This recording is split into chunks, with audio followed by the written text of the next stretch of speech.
How's your phone work? Your cell phone, tell me how it works. This was the other bitchiness that I got from people over and over again. They're like, well, all you're doing is saying, how does your phone work? No, I'm trying to draw your attention to literal tech metrics. I don't know where my phone went. So that you understand how easy it is to log into you and make a change. So, how did we get to this point where all these good people in radio frequency, etc., that they don't know shit about what we're actually doing in the human body? And in order to explain all of this, I've had to make a gazillion signs. I've had to come back out here over and over again. And I've been trying to figure out why it is, there's my phone, that nobody else seems to know these things. Okay? This is my great uncle's folder from Shepherd Air Force Base. I often also show his Aberdeen Proving Ground stuff. That's my little pink book, wherever it's hiding at the moment. And then I also go over his old notes with flux density notation with mercury and whatnot. Why? So that people understand that this has been going on for a really long time. So tell me how your phone works. When you click a button and you send an email, you don't see the email leave the phone. It's a wireless, invisible signal. Just like your body. It's a body part. So when I worked at UW Whitewater for my job, I found IBM software that they alleged was also used way back when Fauci and them wanted to get their shit off the ground for attacking the human immune system. Well, if you don't know that the human immune system is 80% your biofield, you called it the aura, you called it stupid. Yeah, I know. That's because 6,000 years of human telemetry, chiropractic, and the rest of it for your circulatory system just magically disappeared. Nobody has any idea what's going on. That was 6,000 years of the human circulatory system. You call it chakras. Yeah, they call it aim and fire. 150 years ago, Aleister Crowley and people, yeah, nothing's real except what you can see. There is no biofield. There's no cymatics, there's no radionics, there's no plasmonics. There's nothing except what you can see. Well, that's a body part that's responsible for 80% of our immune system. How do we know for sure? The definition at Children's Hospital, the organs and tissues that comprise the immune system, the thymus, the bone marrow, the lymphatic, your vessels, your spleen, and your skin. And so I'm like, yeah, the human biofield being watched by Project Salus. So the human biofield is the aura, is your W band, 802.15.6. Department of Defense Directive 3000.09, everything is autonomous. And you have an MQ-9 Reaper drone attached to your skin and bone. Now, that's a big bird for those of you that know. She's huge. And so for me, I'm like, why in the hell do we need something that big? Well, for those of you in radio frequency, yet again, that don't understand that we're playing around with the particulate in the atmosphere and perturbating the human biofield with the Doppler. Okay? And we're not talking about any of that. We're not talking about geoengineering and weather control, and all these systems work together. When I log into your body, I'm looking at multiple manifolds, torus manifolds, and then I'm using mathematics to log into your cell structure with something called biophysics, optoarray, electronic, photonic, moving your cells around with pressure, temperature, and physics, physical biophysics change. Not, oh gee, I'm waving my magic wand. No, I'm logging into your body with radio frequency directly. This is how AI precision healthcare is offered. And I'm going to show you the bigger sign here in a minute. Step 1. Since 2005, any little nerd who could code in Zigbee and Bluetooth for light switches since 2005 is working with these biosensors, K-hop nearest neighbor routing, dynamic channel allocation, thermodynamic routing, right there. You can go look it up. Open shortest path first, body to body. How did I find it? Cybersecurity for the new digital ID and the 6G low personal area network. Machine to machine, no human can crack it or de-encrypt it or encrypt it. And it's ad hoc, vehicular ad hoc or whatever. And then the body is what sends the signal. Now, the moment that I found this mathematically by the metrics, I had a shit fit because I'm like, how in the hell are you using the human body for that? What are you doing? If you're doing that, you're using the aura. And of course, you can imagine, as a natural telepath, having been electronically tortured lifelong for metrics, I'm like, what the fuck is this? You told me, not y'all, but family, professionals, people, oh, energy work is bullshit, the aura's not real, only believe in what you can see, we're going to fix people's health. Well, I was told I had pseudotumor cerebri. Anybody who got an autoimmune disorder out there? You ever wondered why they can't fix it? Okay, maybe I should get that other sign back here for a second. Where's your immune system? 80% of your immune system is in that field. Am I able to electronically log into you and change out the cellular homeostasis of your electrical cell structure? And anybody who knows anything about biology, do you shit ham sandwiches? When you go eat your lunch, after you're done eating your lunch, do you shit it out in the same format? No. And why is that? Because we're biochemical beings and we have electricity in our cells. Yeah. But if I hit you with the signal and I decouple your ass from your circadian rhythms by using the ratio, the golden ratio, to decouple, uncouple the cellular state. Now, where did I get this from? Tufts University, Dr. Michael Levin.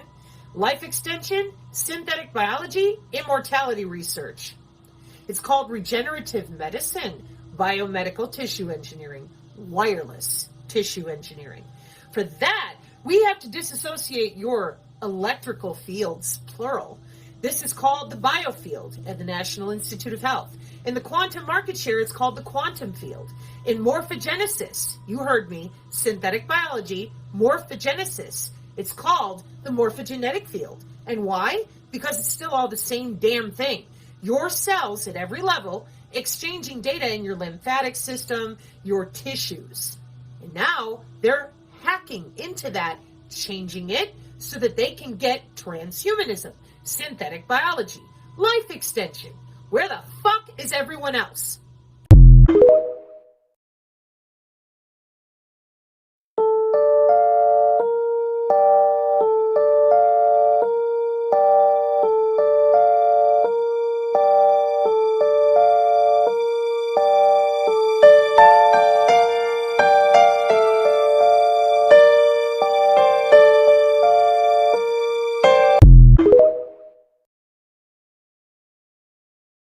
You always had a lower rate of fatherless white homes.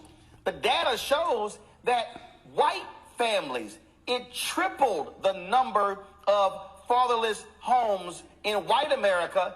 In black America, it doubled. And so the reason I'm talking about this is because so many black folks, preachers and other politicians, throw this figure out. 73% of black families have no father in the home, and it's because of LBJ's Great Society, where they gave checks to women and if there was no man at home. Yet these are the same folk who want to cut benefits. So I'm confused. If you're Senator Tim Scott and you believe that the Great Society was wrong for giving women greater benefits if a man wasn't present, and saying, well, that ran the man out, well, they don't support giving those benefits to the women if the man is still there. And so they trying to sit here and play the okie doke as if we don't understand what's going on here. You know, the thing about, and I appreciate your what you just said too, because welfare, when it was first created, was an entitlement. The ADC program was an entitlement, and it was a response. 30 years before LBJ. Yes. Go ahead. And it was a response, and it was also a response to helping white women, and Social Security was a response to helping white families. So, and it was a response to helping white working families, because blacks were not allowed to be in those positions where they had a government check, as my research participants will tell me, where they had taxes taken out, because they were only allowed to have what was called menial jobs of being housekeepers and farmers, and they were paid in cash. So that initial program was not meant for blacks, and that's a misnomer, a miseducation people don't understand. And then when it became available, all my days was messed up. Well, tell her about one. When I got beat with a cast iron skillet because I kept asking for something to eat. And then after that, For like a week, they put me on one slice of bread every morning and every night with a little bottle of water. And then after that, they got to the point where they just put me on because they said I asked for too much food. Beat on constantly, that's where my epilepsy comes from. Because the blows to the head with pots and pans and plates. How old were you? Mr. Michael. Mr. Michael, can you hear me? You okay? What Michael just did, I call this going to your emotional treehouse. This is somewhat of an illustration of what we go through when we are actually presented with a traumatic memory that we either don't want to remember or can't remember. There's a part of your brain called the amygdala that actually stores all of your traumatic memories, but it doesn't store your memories for you to actually remember it. It stores these traumatic memories in order to be used as data.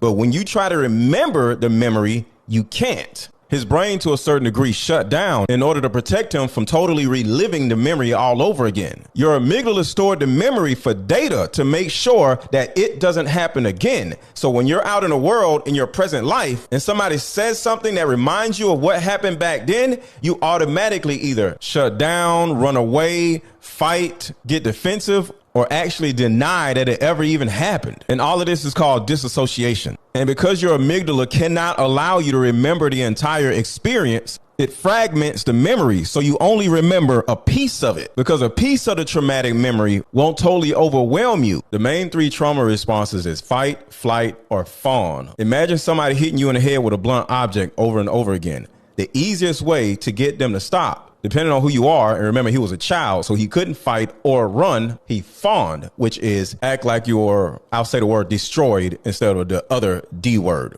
And if you play like you're that, the assailant, even if it's your parent, will most likely just walk away. So most likely Michael, to this day, when Michael gets put in a position where he may get re-traumatized, he fawns or either shuts off. Not shuts down, but shuts off. Mr. Michael, breathe. Tell me what's going on. The emotional and physical abuse Mr. Michael endured as a child has had devastating effects on his health as an adult. I've been trying to hold on to this since a child. I've been holding on to this since I was a child. A lot of us just want to go on with our lives and act like what happened wasn't really important. The reason why? Because we don't want to be a burden to other people. So we just dismiss it, disassociate, and try to move on. But it's still up here. So it comes out in relationships. It comes out when we fall in love. It comes out when we get triggered. That's the shame. And? I've been doing nothing but hurting myself. Ah, whew, beautiful. I wasn't just holding it for me. I know you were holding it for the village. Mr. Michael, can you forgive yourself for... I know you were holding it for the village. Mr. Michael, can you forgive yourself for holding it all in and hurting yourself? I promise you we can do it different. Now, do you forgive yourself? Yeah, that's the piece right there. Look at me. You forgive yourself. Let me hear you say that. I forgive myself. Say it again. I forgive myself. Yeah. Instead of shutting down and focusing his upset inward, Michael has broken that dysfunctional pattern by allowing his truth to come out and to forgive himself. A lot of people get mad at me because of my content, but in all honesty, you are most likely doing the same thing that Michael is doing, which is disassociating. You're disassociating your trauma by acting like it never happened. But the day you come to the realization that your trauma is real, that is the actual day you will finally heal. My name is Jaylene Clark Owens, and this is not my voice. This is not my normal register. This is a choice. This cadence creeps unconsciously into my vocal box cavity, and all of a sudden my voice begins to lift, wraps up my vocal cords and presents them to you like a gift, making my voice higher and sweeter, thus more pleasing to your ear palate, instead of rough, harsh sounds that play on your eardrums with a mallet. Yeah, this is not how I would normally sound. Wow, I didn't even realize I was actually trying to hold the real me down, to suppress me so that you can trust me. I wonder if my voice is so high you can't hear the irony. I do it automatically. I just pop this voice in without thinking. The same way you would pop on a life vest if you were sinking. It saves me from being too Harlem, too deep, too black. But girl, you was all of that. This voice is... This voice is too fly to be left sitting in the cut like a cul-de-sac, waiting for a friend, a family member, your cousin. Why can't the voice you use with an employer be the same one you use with your husband? Because as a woman, we are conditioned from birth to be meek, taught that the man should have the most strength, so we even make our voices weak. Because as a black person, we are taught from birth to be non-threatening, so we quiet the bass of the African drum that strums our vocal cords until the silence is deafening. Because as a female who is black, we are labeled angry black woman, and even when we're not, we get the name even still. So we Kenny G. R. Louis Armstrongs until we sound tranquil. Like a tranquilizer gun, temporarily sedating your true self so you may be easily handled. True self on mute, but this voice matters too. Hands up, don't shoot. This voice has roots in New York City, is gritty, knows that life is not always pretty, but it is ever beautiful in its boldness, never drowning in self-pity. This voice is indicative of where you are from, but that should have no relevance because your home of Harlem should not be indicative of your level of intelligence. Habitually, we are taught that our blackness cannot enter white spaces without a code, without code switching. Without it, their minds will be glitching, trying to compute our vernacular, but this voice is spectacular. It is the purest form of your articulated thoughts, like rainwater after impurities have been vaporized. That other voice is not the real thing, just poorly plagiarized you, universalized you. Stop treating your voice like the cat that disappears when company's around, boo. But I know you feel most vocally comfortable when you're around your best friends. Finger waves become commas, and claps encapsulate words like bookends. But you can't just roll your neck and refuse to articulate in a professional setting. Why not? But it's okay to upspeak so that everything sounds like a question, I'm betting. Why? Because it makes you sound ghetto, uneducated. I don't think that's a big mystery. Ghetto, that is a leftover ancestral sound from the clicking languages found in the Southern African tribes. That is my history. Well, you can't always show all your cards. Sometimes you need your poker face. But this face is black 24/7. I can't turn it on and off based on time and place. This voice is yours, so own it. Stand up for its validity in powerful places. Be its proponent. Well, maybe I won't go full Harlem Bird, but I'll let my voice fly. Breaking this ingrained habit will be difficult, but I'll give it a try. So, hi. Hi, my name is Jaylene Clark Owens, and this is my voice. Voice. Love it or hate it. That is your choice. Thank you.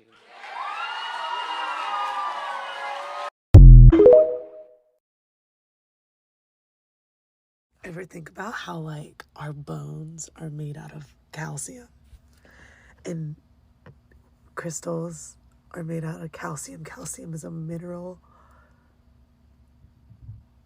Like, minerals are crystals, and our bones are made out of calcium and phosphorus, which come together and create a salt, I read. And a salt is a crystal, and we're walking around the world as water sacks of flesh and being held up by crystalline structure. Living crystalline structure. Like, please never tell me Earth is not a special or like a magic place, because that is, we are a conscious sack of water, red water, inside, with a freaking crystal inside. So many people always come after Dr. Sebi, but they put the truth in the movies. And white folks figured out that not only did Magic Johnson and Dr. Sebi figure out how to cure AIDS, but we also have delicious panties and smooth.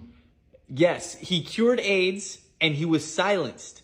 Even though he was already under contract not to speak on it, they still killed him.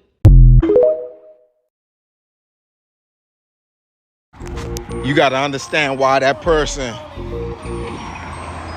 that always smiling, always keeping the mood up, always on a high vibration. You gotta understand why they like that. I ain't fooled. I get it. You might seem like the happiest, peacefulest person in the world, but it's a reason why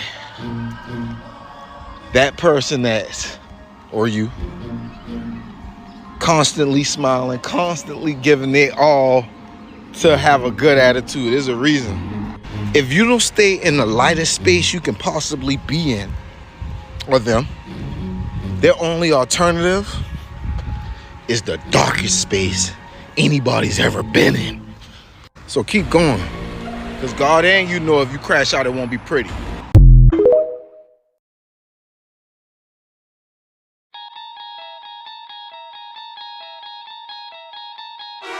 anyone want to tell me how in 1927 Universal Studios came up with this picture of the world, when the first picture of the world wasn't available until the 1960s through NASA?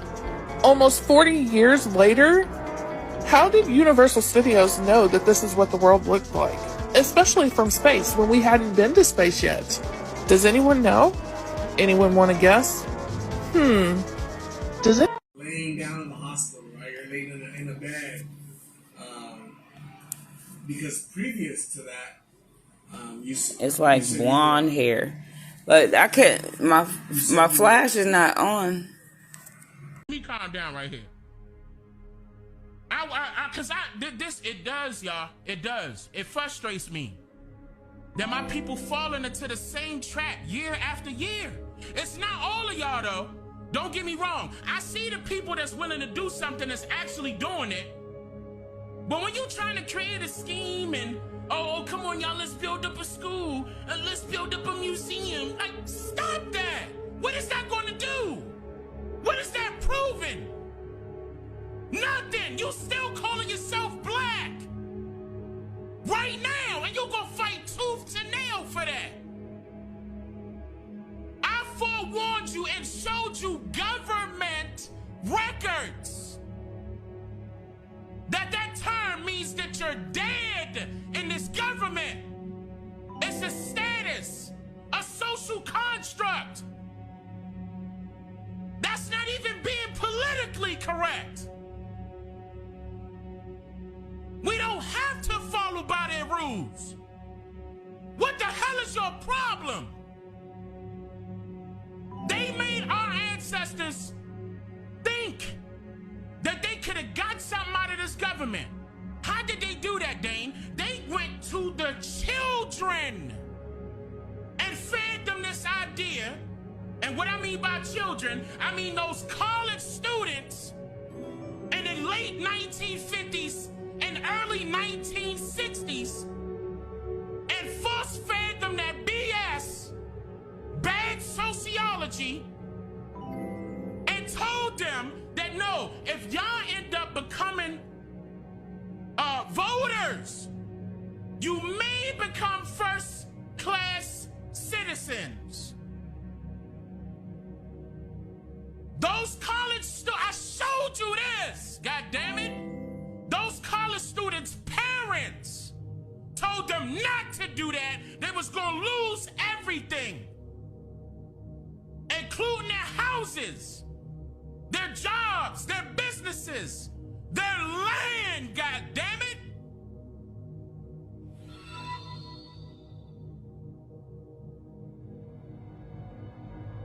What more do you need to see? Why do we need to march down to this government when we can simply create our own? Right now. We don't need nobody, you understand me? Nobody. We are the resources. That's why these foreigners keep coming here. That's why. That's why they're keeping us divided. That's why.